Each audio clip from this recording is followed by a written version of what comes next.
Is Ebola airborne? Don't think so. Is it possible it's kind of airborne? Is it possible that it transmits a little bit easier?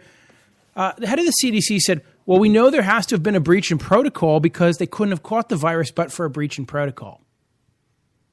Okay? Right? Do you remember Terminator 2, right? And the psychologist talking to Lynn Hamilton, and he says, well, how do you know he's from the future? I mean, did he bring back anything from the future? No, he couldn't bring any metal back from the future. No, he couldn't bring any metal back because you can only bring... Okay, but he has metal inside of his body. Why can he bring metal that's inside of his body back but not metal on the outside? Just, I don't know. And he explains it's a perfect illusion because it allows for a person to explain their delusion. The CDC may be delusional. It couldn't have happened but for a breach of protocol because we know the answers and therefore it had to be a breach of protocol. Circular logic. I think, third or fourth grade math teacher, maybe fifth grade, maybe sixth grade math teacher. It might have been sixth grade. Okay, I'll give it the benefit of the doubt. I'm going to give the CDC the benefit of the doubt and say it was my sixth grade math teacher who said tautology. You guys know what a tautology is? Of course you do. Look it up if you don't. Tautology. Tautology. That's what the CDC is spinning on you. That's what the CDC is claiming is proof that there must have been a breach of protocol because it's circular logic. It's a tautology. Tautologies are best kept in Sharia law, not in combating Ebola. That's my personal feeling. You guys want to jump in here and tell me the truth? You want to tell me what I'm wrong about? 717-916-5189. 717-916-5189. And I would love to know what's going on. And Kelly, an ALS challenge, ice bucket challenge for Ebola, vaccine research. Let me tell you why it's too late, kids. Let me tell you why it's too late to solve Ebola with a vaccine. Too late to solve Ebola with a miracle drug. Because we're not ready. And it's happening too quickly. And we won't catch up. We may catch up eventually. But right now, there are not 1 million people trying to escape Latin America, marching up the border, who can't be stopped. But in Africa, Ebola is about to explode. It is growing and growing and growing and is about to explode. And anybody and everybody in Africa who has a chance to make it to Europe or America or anywhere else will begin to flee. And should they believe that they have the disease, should they think they had been exposed, where would you go, kids? Where would you go? Let's say you were overseas and you were in an African country or a Latin American country or Britain for that matter, and you came down with the Ebola, or you thought you might have the Ebola. Where would you like to be back? I'd like to be back in the United States of America where they cured some nice people down in Atlanta, right? I would like to be in America where they can treat people in the hospital in Nebraska. You're going to come back here. Well, the rest of the world knows that too. And as the pandemic burns in Africa, and it will burn much harder and much longer than it has so far. Remember that estimate back in October, beginning of October, early September, talking about 1 million potentially infected with Ebola in Africa? People, many of them are stuck in the slums and they're going to die in the slums and they're not going to escape. But even if 1 in 1,000 makes a concerted effort to get to America for treatment, our planes will be filled with people at various stages of infection. And our government, I posted an article and I shared an article the other day talking about assumptions. And some people say, oh, this is a terribly written article because the guy doesn't have any facts. No, what he was saying is that nobody has any facts. Nobody knows exactly how Ebola spreads. Nobody knows exactly how Ebola works. And all of our assumptions, this is what he said, this is the LA Times article just the other day. We can post it. It's already on Facebook. I had it up before. Look in one of my past Ebola events for a copy of it. Look back on my page for a copy of it. What did the guy say? He said, we don't have enough information to know if the protocols that we're using, if the containment that we're using will actually work.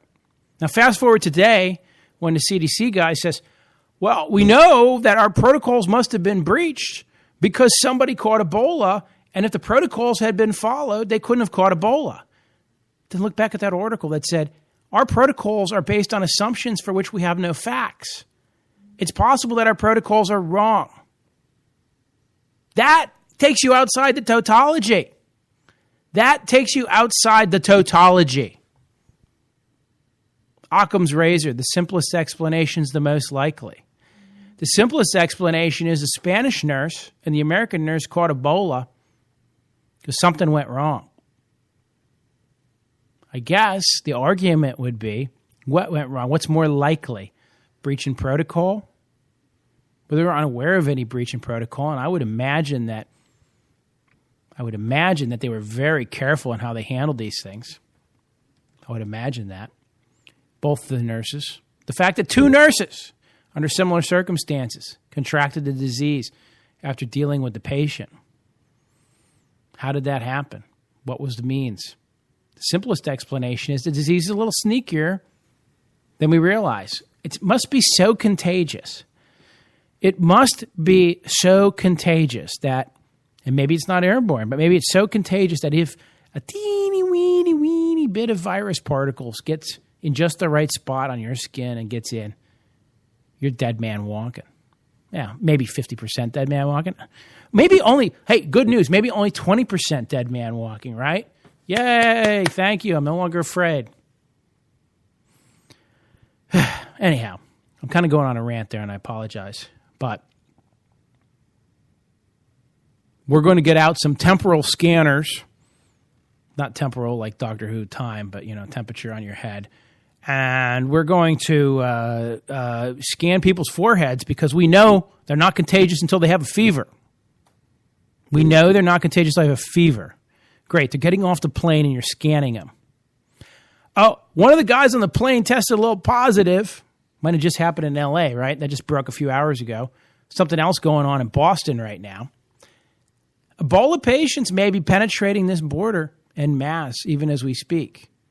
And why do I sound so nebulous? Well, I don't know how many people are getting on a plane and trying to get to the United States, but if I had money and I lived in an Ebola-torn area of Africa, you better damn straight bet I'm getting on the plane. Just like if you'd have had money and you were rich in the 60s and early 70s, you want to stay out of the draft, you would have had your daddy write the check or give you a deferment or join the Peace Corps or do all this. Well, you know what? These people over there aren't stupid.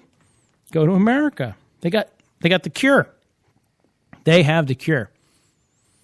I hate to sound like Alex Jones and Jesse Ventura, although I watched an interesting conspiracy theory with Jesse Ventura where he and Alex Jones were looking at all those coffins, those hundreds of thousands of coffins that they had stored near the CDC that can hold 4 bodies apiece.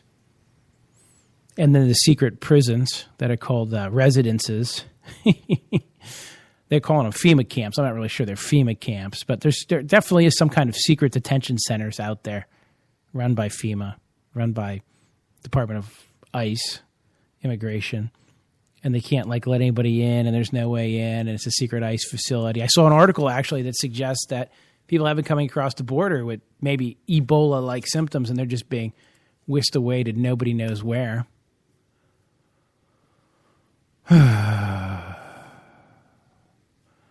Yeah, this is my favorite quote. The brain trust at MSNBC considers halting flights from Africa to be a racist act. Thomas, what can I tell you? The continent of Africa is, I think, predominantly black. Can't say African American, right? Can't say that.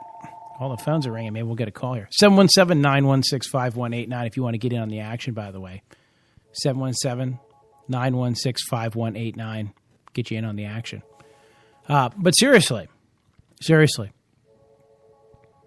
the racial mix-up of Africa or makeup of Africa is different than the racial makeup of the United States. So I guess telling Chinese people they couldn't come in because, let's just say, SARS or the avian flu was burning its way through China at the moment would be a racist act. And so we must not protect ourselves because the recipients of that protection would be of a different race. And therefore it makes it a racist act. And say, false analysis. It's another red herring. Who doesn't want to shut down international travel and why? Are they do-gooders? Are they do-gooders? I don't buy the Jesse Ventura, Alex Jones theory that they want to cause a pandemic here and that they've prepared for it and that this is what they want. I don't really believe that. I believe they're actually that misguided. They're actually that do-gooderish that just like the brain trust at MSNBC just assumes that the only way to look at it is racist to ban travel from West Africa. Well, I'm calling for it now. Not West Africa. Just shut down international travel into the United States for a little while. The business people can Skype. I'm sorry for you Florida people who serve the Germans. And God bless. I love Germans, obviously. I'm sorry for you people who have the stand in D.C. that sells 4 T-shirts for $10 to the Japanese tourists.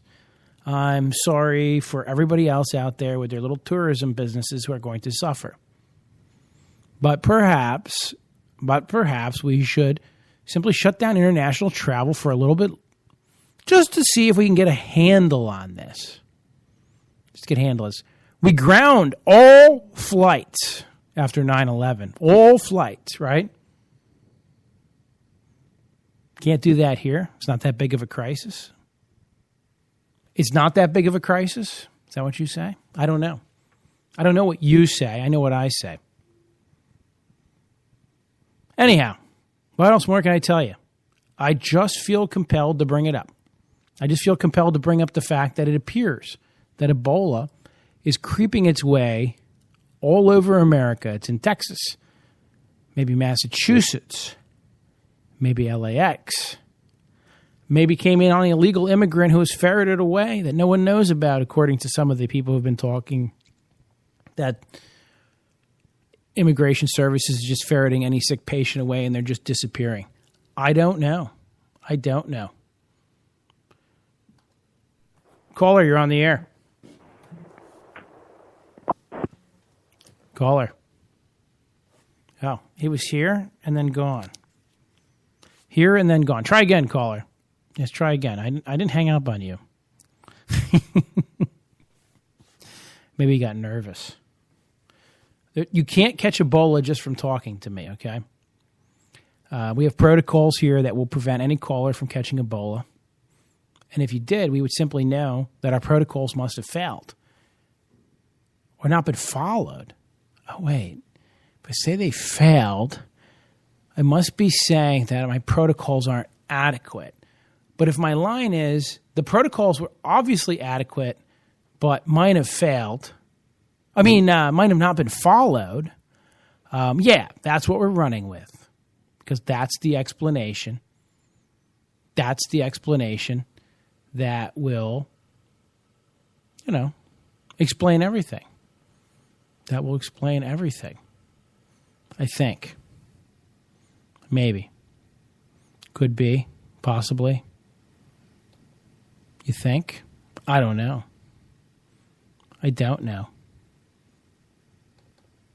I really don't know. Anyhow, if you're interested, 717-916-5189. Otherwise, I'm going to get ready to wrap this thing up a little early tonight because I don't want to talk about the rest of the news. I don't want to talk about the fact that Russia's withdrawing from the border by the Ukraine and maybe there's going to be the end of some hostilities there. Or maybe Putin. Whoa, that's a really loud popping P. I'm not sure what's going on. I got my puff screen here, and I don't know what happened. I mean, the puff screen made wow. I can make that P really pop. That's just radio stuff. I'm sorry, I digress. Maybe Putin, Rasputin. Ooh, how did that come to be? Is preparing his country for what he believes to be the impending biological crisis. Perhaps that's what Putin is doing. I think that's one of the reasons he might be withdrawing from that area. Caller, you're on the air. Hey, Carl, it's Jim Bob. Hey, what's going on, my friend? You're going to